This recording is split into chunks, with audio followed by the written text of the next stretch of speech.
गृह राज्य मंत्री हंसराज अहीर ने कुछ वक्त पहले कहा था कि अलगाववादी नेता जो हैं उनके साथ आतंकियों जैसा सलूक होना चाहिए, लेकिन अब जब अलगाववादी नेताओं के तार टेरर फंडिंग के साथ साफ दिखाई दे रहे हैं, ऐसे में सरकार किस तरह की तैयारी में है उनके साथ? अगर बात करें कि किस सलूक की तैयारी में है? देखिए, देश के साथ में जिस तरीके से अलगाववादी हो या आतंकवादी रहो, ये देश तोड़ने की बात करते हैं, तो इसमें टेररिस्ट जितने भी आ रहे हैं, पाकिस्तान से आ रहे हो या यहाँ कुछ पाकिस्तान के सुझाव पर या पाकिस्तान के बहकाव में आकर जो टेररिस्ट बनते हैं, इनसे जो फिलहाल जिस तरीके से आर्मी है, प्रोसेस है, पुलिस है, इन्होंने बहुत अच्छा अभियान चलाकर इन लोगों पे काबू पाने का जो प्रयास किया है, ये सही तरीके से काम किया जा रहा है। वो अलगाववादी भी नेता, अलगाववादी भी हो, अगर उन्होंने देश के खिलाफ काम किया है, भले हाथ में हथियार ना लेते हो दिखाने के लिए, उस्काते हो, पत्थरबाजी करने के लिए मजबूर करते हो, उनको मेहनत देने का भी प्रयास हो रहा है पाकिस्तान के ज़रिए, फंडिंग स्वीकारी जा रही है, ये सारी बातें देखने के बाद में अलगाववादी भी देश के खिलाफ भी काम कर रहे हैं। तो जिस तरीके से जांच एजेंसियों ने काम किया है, बहुत ही परिश्रम से किया हुआ काम है, और जब ये सबूत मिले तब कार्रवाई चल रही है, तो ठीक कार्रवाई चल रही है। हम यही चाहते थे कि जो देश के खिलाफ काम करेगा उन पे कार्रवाई होनी चाहिए। कार्रवाई होनी चाहिए, आपने कहा सबूत मिले, तो अगर कन्विक्ट होते हैं तो फिर उनके खिलाफ सज़ा का प्रोसेस होना ही चाहिए।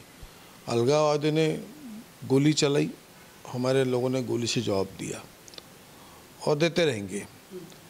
इसके बाद अगर जो आतंकवादियों ने, अलगाववादी ने अगर देश के खिलाफ काम करने के लिए फंडिंग लिए, सबूत मिलने के बाद में कानूनन कार्रवाई चल रही है, उसको अरेस्ट किया जाएगा, किया है। अब उनके फैमिली मेम्बर भी कुछ उसमें इन्वॉल्व है तो उन पर भी कार्रवाई होगी। जानबूझ के हमारा सरकार कार्रवाई नहीं करती है, बिना सबूत के कार्रवाई नहीं की जा रही है। तो ऐसे में फिर आप क्या ये कहेंगे कि हुर्रियत जो है उसे बंद कर देना चाहिए? नहीं, हम तो चाहते हैं कि पूरा अलगाववाद जो भी नाम से संगठन चलता है या टेररिस्ट जो भी नाम से काम कर रहे हैं, ये सब समाप्त होने की समय। बैन किया जाएगा हुर्रियत? बैन तो किया ही जाना चाहिए। जो देश के खिलाफ काम करेगा उनके ऊपर बैन होना ही चाहिए।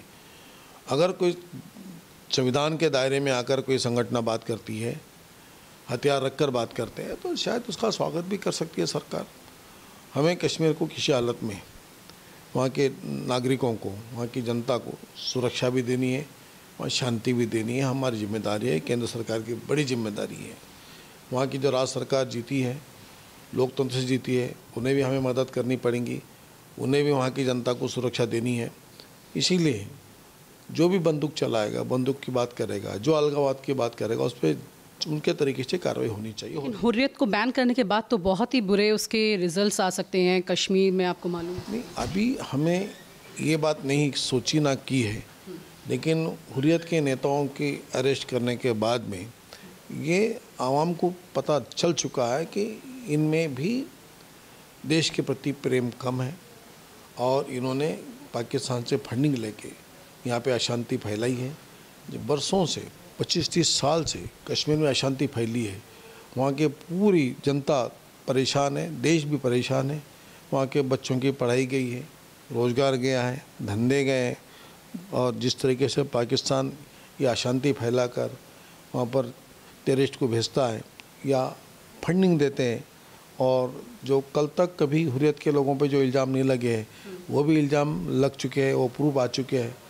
तो ये सारी बातें समाप्त होने के लिए आज कार्रवाई की गई है, सबूत मिले और अरेस्ट किया गया है। अब कभी संगठन के नाम से अगर यही काम चलेगा तो सरकार वो भी सोचेगी। और एनआईए ने रिकमेंड किया था कि अगर ये एलओसी ट्रेड जो है, क्योंकि इसी के वाया ही सारा टेरर फंडिंग होता है, इसे बंद किया जाना चाहिए, लेकिन सरकार ने जम्मू कश्मीर गवर्नमेंट को बोला है कि ऐसा करने की ज़रूरत नहीं है। ऐसा कुछ अभी कोई स्पष्ट स्टेटमेंट नहीं दिया है। एनआईए अपनी जांच कर रही है, वो अपने अपने तरीके से सबूत जमा करके काम करते हैं, उनके बीच में हम बहुत कम बात करते हैं। और दुजाना की अगर बात करें तो दुजाना की मौत पर पाकिस्तान का ये कहना है कि भारत जो है वो मासूम बच्चे जो हैं उनको मार रही है। वो जो लड़ाई लड़ रहे थे उनकी मौत हो रही है वहाँ पर। अभी पाकिस्तान ने ये ट्वीट किया, विदेश मंत्रालय के प्रवक्ता। नहीं, अवैध तरीके से देश में प्रवेश करना, पाकिस्तान के नागरिकों ने हाथ में हथियार लेकर पुलिसों पे फायरिंग करना, गोली चलाना, आतंक मचाना, तो ये मासूम दिखते हैं पाकिस्तान को।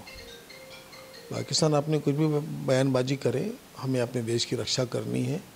कोई भी आतंकी रहेगा उसका यही हश्र होगा और उसके बगैर देश में शांति होगी नहीं।